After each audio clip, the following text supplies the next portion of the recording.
The history is something we should know to make a better future.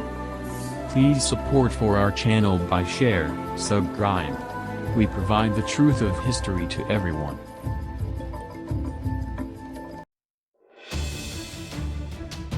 Battle of the Bulge, a punch in the gut. Just before the Battle of the Bulge, Allied officers drew an 88-mile line through the forests, hills, and ravines that make the region called the Ardennes. This area lies principally in modern-day Belgium but also stretches into France, Germany, and Luxembourg. Being strategically situated, the area's recorded history is punctuated with wars dating back to Charlemagne in the Middle Ages. Earlier in the war, the German army found ways to traverse the rugged terrain and fast-moving rivers of the area that had previously been perceived as impassable. Through this difficult route, the Germans entered France in May of 1940 and marched toward victory in Paris. After America entered the war and France had been liberated in 1944, the Allies were pushing through Belgium with sights set on Germany itself. The German forces had pulled back into the forests and disappeared into the shadows of the evergreen trees. The Allies secured the 88-mile line with battle-weary soldiers in green, fresh off the boat infantry. After fierce fighting, which started with the landings in Normandy in June 1944 and continued all through September and October of 1944, hundreds of battered and exhausted men were sent to rest and re-equip. The front was to be defended, for the most part, by inexperienced soldiers who had to cover far more ground and face an enemy assault they could not imagine. Not even the commanding officers expected the intense attack that was to come. Under the cover of the dense forests of the Eifel region, which borders the Ardennes, 25 divisions with heavy artillery and 2 of the dreaded panzer tank divisions had gathered under the evergreen trees out of sight of any aircraft reconnaissance. 20,000 to 30,000 German soldiers were ready to push the Allies aside and march to Antwerp, Belgium. This action was designed to split the British and American Allied line in half, so the Germans could then proceed to encircle and destroy 4 Allied armies, forcing the Western Allies to negotiate a peace treaty in the Axis powers' favor. Once that was accomplished, Hitler believed Germany could fully concentrate on the eastern theater of war.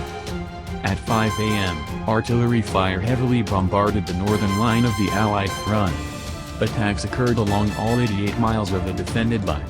A concentrated tank effort pushed through the defenses and in just 3 hours had advanced 3 miles into Allied territory and sent the 14th Cavalry Group into retreat. American brass reacted quickly, reassigning reserve groups of soldiers and sending the 106th Division to provide flank protection.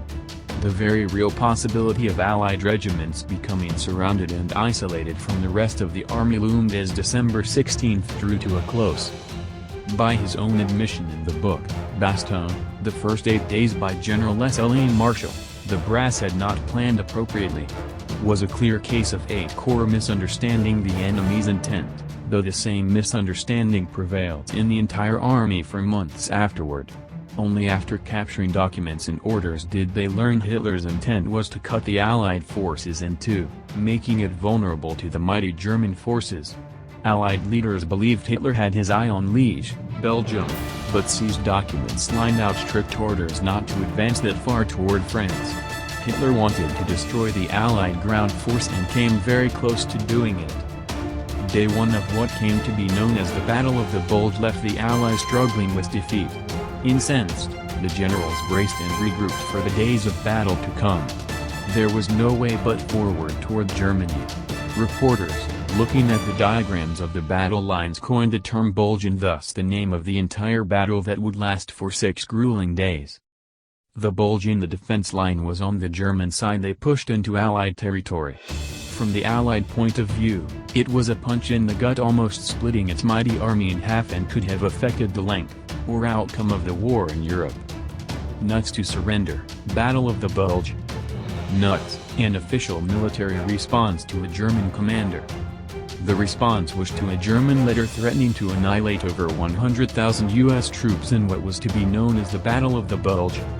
74 years ago, on December 16, 1944, Adolf Hitler ordered what eventually would be the last major offensive of the Third Reich. The plan, according to some of my interviews with World War II veterans that were there, looked like it might work. The plan was to split, surround and capture, or kill the U.S. troops. They would use a surprise all-offensive attack known as a blitzkrieg. The thick Ardennes forest in Luxembourg and Belgium was the perfect location for the ambush. It was a brutally cold winter, roads were either non-existent or impassable. The Allies had miscalculated the Germans and had two battered and inexperienced divisions soon to be surrounded. Over 250,000 German troops were moved into place as all hell broke loose as they advanced into Bastogne. After a week of battle, on December 22, at 11:30 a.m., 4 German soldiers waving white flags approached the American lines. Major Wagner from the 47th German Panzer Corps requested to see the U.S. commanding officer. He had a written message to deliver. The German soldiers were blindfolded and eventually brought to Brigadier General Anthony C. McAuliffe. The message was this surrender letter. December 22, 1944. To the USA commander of the encircled town of Bastogne. The fortune of war is changing. This time the USA forces in and near Bastogne have been encircled by strong German armored units. More German armored units have crossed the river Ardennes or Theuville, have taken Marche and reached St. Hubert by passing through Homper-Sibritert. Libremont is in German hands. There is only one possibility to save the encircled USA troops from total annihilation, that is the honorable surrender of the encircled town. In order to think it over, a term of 2 hours will be granted beginning with the presentation of this note. If this proposal should be rejected, 1 German artillery corps and 6 heavy AA battalions are ready to annihilate the USA troops in and near Bastogne. The order for firing will be given immediately after this 2 hours term. All the serious civilian losses caused by this artillery fire would not correspond with the well-known American humanity. The German commander, U.S. Lieutenant Colonel Harry Kinnard, the division operations officer, asked, "They want to surrender?" To which Acting Chief of Staff Lieutenant Colonel Ned Moore responded, "No sir, they want us to surrender." McAuliffe was furious. He responded, "A surrender, on nuts." As the clock of destiny was ticking away, the German officers were still waiting the response from McAuliffe. Meanwhile, in front of his staff, McAuliffe said, "Well, I don't know what to tell them." Kinnard responded, "What you said initially would be hard to beat." An unclear McAuliffe asked, "What do you mean?" To which Kinnard responded, "Sir, you said nuts." A perfect American response was quickly typed up. December 22, 1944.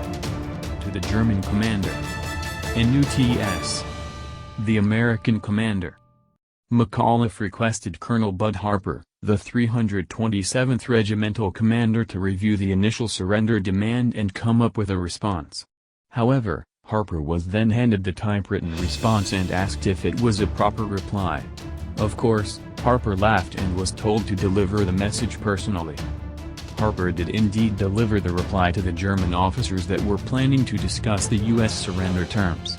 When asked what the reply meant, is that negative or affirmative? Harper replied, "The reply is decidedly not affirmative. If you continue this foolish attack, your losses will be tremendous." General George S. Patton was informed about the dire situation and promised to have his troops to help McAuliffe in 3 days' time. As impossible as that seemed, Patton delivered. Nuts turned out to be very motivating to the U.S. troops. The battle turned out to be the most ferocious and costly of World War II. As a result of incredible cold weather with ice, fog, snow and rain, along with a lack of food, supplies and rest, the much-needed air support was also delayed. The fighting lasted non-stop for 35 days, with the casualties combined from both sides of over 175,000, more than 5,000 per day.